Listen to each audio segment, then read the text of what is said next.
എല്ലാവർക്കും നമസ്കാരം. എല്ലാവർക്കും ശ്രുതീസ് ലേണിംഗ് സ്ക്വയറിലേക്ക് സ്വാഗതം. ഇന്ന് നടന്നിട്ടുള്ള അസിസ്റ്റന്റ് സെയിൽസ്മാന്റെ ഇംഗ്ലീഷിന്റെ ക്വസ്റ്റ്യൻസ് നമുക്ക് നോക്കാം. അപ്പോൾ എല്ലാവർക്കും ഇംഗ്ലീഷ് എങ്ങനെയുണ്ടായിരുന്നു? തീർച്ചയായിട്ടും എല്ലാവരും കമന്റ് ചെയ്യട്ടോ, മറക്കല്ലേ. അപ്പോൾ നമുക്ക് നോക്കാം അല്ലേ. ആദ്യത്തെ ചോദ്യം നോക്കാം. Choose a suitable collective noun to complete the phrase given below. A dash of stairs. Dash of stairs ഏതായിരുന്നു? ഫ്ലൈറ്റ് അല്ലേ? Flight of stairs. നമ്മൾ പറഞ്ഞില്ലേ, ഫ്ലൈറ്റിൽ ഇങ്ങനെ സ്റ്റെയർ കയറി പോവും, എന്നിട്ട് ഡൗസിനെയും ബേർഡ്സിനെയൊക്കെ കാണും എന്നുള്ള രീതിയിലൊക്കെ നമ്മൾ പറഞ്ഞിരുന്നു അല്ലേ. അപ്പോ ഫ്ലൈറ്റ് ഓഫ് സ്റ്റെയേഴ്സ് ആണ് കേട്ടോ. ഓക്കെ. ഇനി സ്യൂട്ട് ഓഫ് നമ്മൾ പറയുന്നത് എന്തിന്റെ കൂടെയാണ്? സ്യൂട്ട് ഓഫ് റൂംസിന്റെ കൂടെ നമ്മൾ പറയാറുണ്ട്. ഫ്ലീറ്റ് ഓഫ് ഫ്ലീറ്റ് ഓഫ് നമ്മൾ പറയുന്നത് കാർസിന്റെ കൂടിയും ഷിപ്സിന്റെ കൂടിയാണ് അല്ലെ. ഇതെല്ലാം കളക്റ്റീവ് നൗൺ ആണ്. സാരിയുടെ ഫ്ലീറ്റ് എടുത്ത് നമ്മൾ കാറിൽ പോയി എന്നൊക്കെ പറഞ്ഞിരുന്നു. പാക്ക് ഓഫ് കാർഡ്സ് അല്ലെങ്കിൽ ഡെക്ക് ഓഫ് കാർഡ്സ് എന്നൊക്കെ നമ്മൾ പറയാറുണ്ട് അല്ലെ. ഓക്കെ, അപ്പൊ എല്ലാം കിട്ടിയെന്ന് വിചാരിക്കുന്നു കേട്ടോ. എല്ലാവരും നല്ല രീതിയിൽ തന്നെ ചെയ്തു എന്ന് വിചാരിക്കുന്നു. നമുക്ക് അടുത്ത ചോദ്യത്തിലേക്ക് കയറാം. Add the right question tag to the following statement to make it a question. She seldom goes out. എന്തായിരിക്കും ക്വസ്റ്റ്യൻ ടാഗ് ആയിട്ട് വരിക? സെൽഡം എന്ന് പറയുമ്പോൾ ഹാർഡ്ലി, റെയർലി, സെൽഡം, ഇതെല്ലാം നെഗറ്റീവ് ആയിട്ട് യൂസ് ചെയ്യുന്ന വാക്കുകളാണ് അല്ലെ. അപ്പൊ ഇതിന്റെ കൂടെ നമ്മൾ എന്ത് യൂസ് ചെയ്യണം? ഗോസ് എന്ന് കാണുമ്പോൾ നമുക്കറിയാം അവിടെ നമ്മൾ ഇവിടെ ഒരു എസ് ഉണ്ട്, അതുകൊണ്ട് തന്നെ ഡസ് ചേർത്ത് പറയണം അല്ലെ. അപ്പൊ ഡസ്, ഷീ ആണ് നമ്മുടെ ആൻസർ ആയിട്ട് വരിക. ഓക്കെ, രണ്ട് ചോദ്യങ്ങളും സിമ്പിൾ ആയിട്ടുള്ള ചോദ്യങ്ങളായിരുന്നു. അടുത്ത question, fill up with correct preposition ആണ് ചോദിച്ചിട്ടുള്ളത്.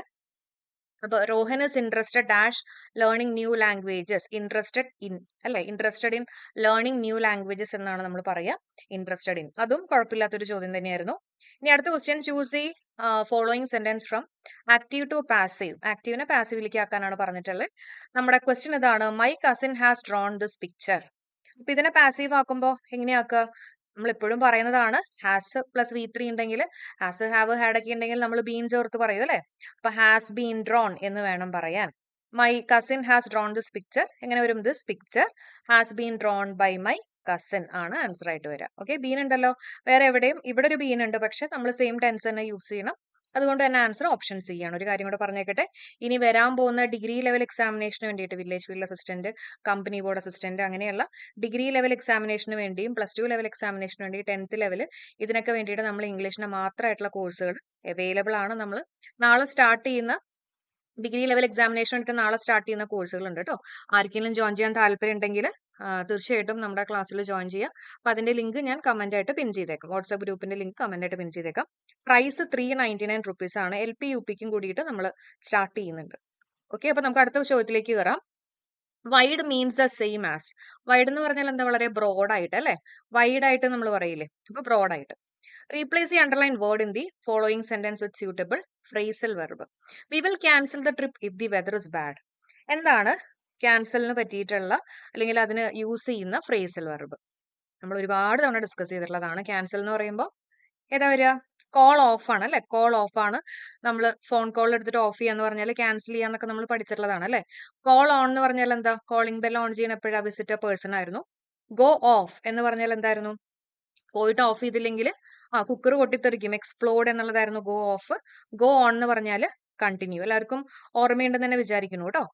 ഓക്കെ, ഇനി നമുക്ക് അടുത്ത ചോദ്യത്തിലേക്ക് കയറാം. ആർഗ്യുമെന്റിന്റെ സ്പെല്ലിംഗ് ആണ് ചോദിച്ചിട്ടുള്ളത്. ആർഗ്യുമെന്റിന്റെ സ്പെല്ലിംഗ് എന്താ? ARGUMENT അല്ലെ. സോ ആൻസർ സി ആണ് ആർഗ്യുമെന്റിന്റെ ആൻസർ ആയിട്ട് വരുന്നത്. അടുത്ത ചോദ്യം, choose the following sentence into reported speech. Reported സ്പീച്ചുമായിട്ട് ബന്ധപ്പെട്ടുള്ള ഒരു ക്വസ്റ്റ്യൻ ആണ്. How do you feel this morning? ഈ ഡു ഒക്കെ കാണുമ്പോൾ, ഡു ഫീൽ എന്നൊക്കെ കാണുമ്പോൾ നമുക്കറിയാം അതെന്താ? പ്രസന്റ് ആണ്. സിമ്പിൾ പ്രസന്റൻസിൽ പറഞ്ഞിട്ടുള്ളതാണ്. He asked me. Reporting verb simple past ടെൻസിലാണ്. അപ്പൊ അതുകൊണ്ട് തന്നെ നമ്മൾ ടെൻസ് മാറ്റേണ്ടതായിട്ട് വരും അല്ലെ. അപ്പൊ ദിസ് മോർണിംഗ് എന്തായിട്ട് വരും? ദാറ്റ് മോർണിംഗ് ആയിട്ട് വരും. അപ്പൊ ഇവിടെ 3 കേസുകളിൽ ദാറ്റ് മോർണിംഗ് ഉണ്ട്. ഇതിനെ നമുക്ക് എലിമിനേറ്റ് ചെയ്യാം. പിന്നെ ഡു ഫീൽ എന്ന് പറയുമ്പോൾ പ്രസന്റ് ആയതുകൊണ്ട് തന്നെ അതിനെ നമ്മൾ പാസ്റ്റ് ആക്കി പറയണം അല്ലെ. അപ്പൊ ഫെൽറ്റ് ആണ് വരിക. ഫീലിന്റെ പാസ്റ്റ് ടെൻസ് ഫെൽറ്റ് ആണ്. Okay, so he asked me how I felt that morning. Option C ആണ് നമ്മുടെ ആൻസർ ആയിട്ട് വരുന്നത് കേട്ടോ. എല്ലാവർക്കും കിട്ടിയെന്ന് വിചാരിക്കുന്നു. അടുത്ത ചോദ്യം, fill up with correct tense form of the verb given in the bracket. When her mother arrived, Isha dash finished the laundry. When her mother arrived, Isha had finished the laundry. First നടക്കുന്ന action past perfect ടെൻസിലും രണ്ടാമത് നടക്കുന്ന action നമ്മൾ simple past ടെൻസിലും ആണ് പറയാ അല്ലെ. കിട്ടിയെന്ന് വിചാരിക്കുന്നു. അതൊക്കെ സിമ്പിൾ ആയിട്ടുള്ള ചോദ്യങ്ങളാണ് കേട്ടോ. അടുത്ത ചോദ്യം നോക്കാം.